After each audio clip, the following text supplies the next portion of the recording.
जमहूरियत पे शब खून मारा, आप उनको क्या कहते हैं? आप उनको लाशें नहीं कह सकते जिन्होंने हर दम पाकिस्तान का बेड़ा गर्क किया? कि आपकी जुर्रत है इतनी कि आप उन लोगों को ललकारें?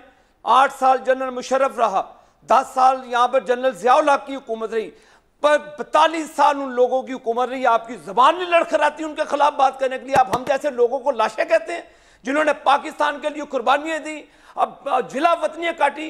क्या इनमें से किसी शख्स ने जिला वतनी काटी? आप डरते हैं, डरपोक लोग हैं आप लोग, आप नहीं कभी भी बात कर सकते। आपकी जुबान बंदिशें की गई, आपके चैनलों को बैन कर दिया गया। आप बात करेंगे मेरे साथ? आप हमें लाशें नहीं कह सकते।